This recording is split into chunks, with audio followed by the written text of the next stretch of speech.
महाशिवरात्रि ये सिर्फ एक त्योहार नहीं है, असल में ये एक बहुत ही अद्भुत और रहस्यमयी शादी की कहानी का जश्न है।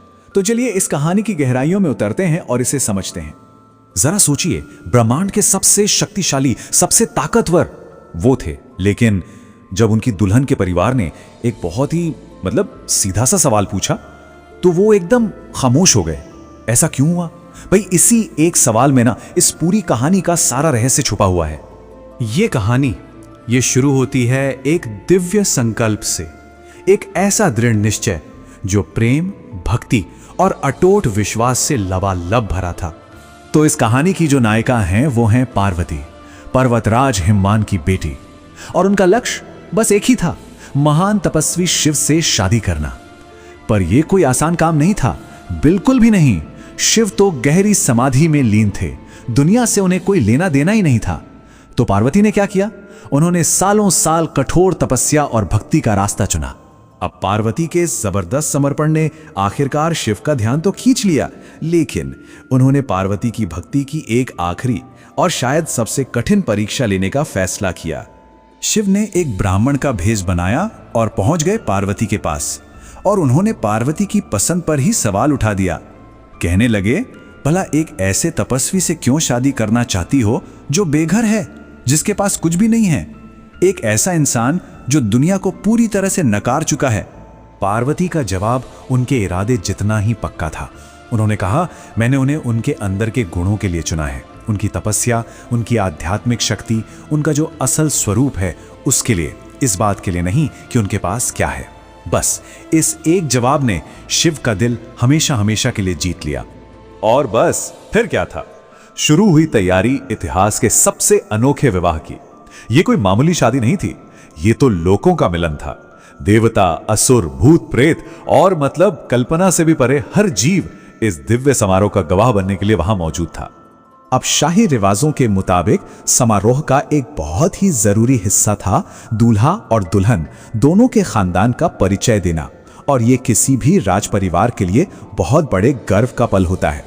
और यहीं पे कहानी में एक बहुत बड़ा ट्विस्ट आता है।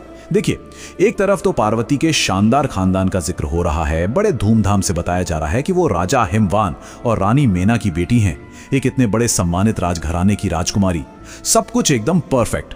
लेकिन जैसे ही शिव की बारी आई, बस सन्नाटा, एकदम गहरा सन्नाटा छा गया।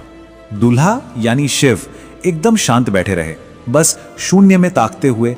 वो चुप थे और उनके जो अजीब से गण थे वो भी कुछ बोल नहीं पा रहे थे।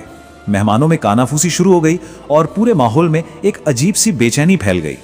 और ठीक इसी मुश्किल पल में एक दिव्य रहस्य सामने आया, एक ऐसा जवाब जो किसी भी परिवार या खानदान से कहीं ज्यादा बड़ा और गहरा था। तब ऋषि नारद मुनि आगे आए और उन्होंने उस पूरे रहस्य को बस एक शब्द में सुलझा दिया, स्वयंभू। इसका मतलब क्या है? इसका मतलब है वो जिसने खुद को खुद बनाया हो, एक ऐसा अस्तित्व जो किसी और से पैदा नहीं हुआ, जिसकी कोई जड़ें या कोई वंश नहीं है।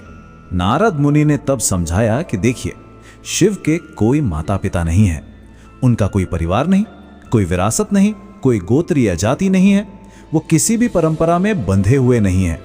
अरे यहां तक के कोई ग्रह नक्षत्र भी उनकी रक्षा नहीं करते। उनका जो सबसे पहला स्वरूप था वो तो सिर्फ एक शुद्ध ध्वनि थी, एक नाद था।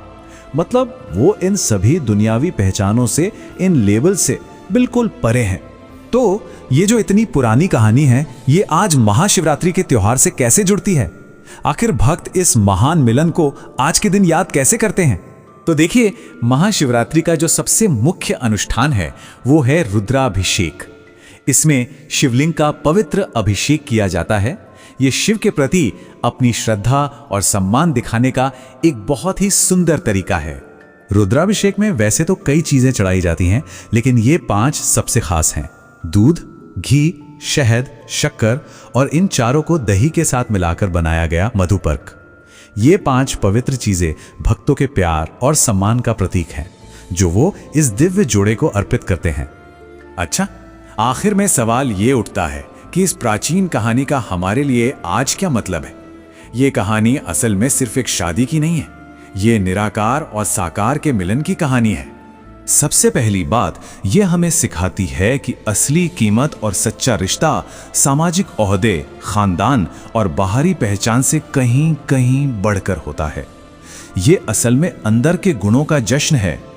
और दूसरी बात, ये शादी सिर्फ दो लोगों का मिलन नहीं है, ये दो महान ताकतों का मिलन है। शिव जो चेतना और आत्मा के प्रतीक हैं, और शक्ति जो प्रकृति और पदार्थ की ऊर्जा है। ये हमें दिखाता है कि कैसे आध्यात्मिक और भौतिक दुनिया एक दूसरे से कितनी गहराई से जुड़ी हुई हैं। तो इस पूरी कहानी का जो सबसे बड़ा संदेश है वो ये है कि भक्ति, ईमानदारी और हमारे अंदर के जो गुण हैं वही हमारी असली पहचान है, और यही एक सार्थक जिंदगी और एक अच्छी साझेदारी का आधार बनते हैं। तो ये पूरी बातचीत हमें एक बहुत ही गहरे सवाल पर लाके छोड़ देती है कि हमें कौन सी चीज ज्यादा परिभाषित करती है, हमारी जड़ें और हमारा वंश, या हमारा असली सार, हमारी असलियत।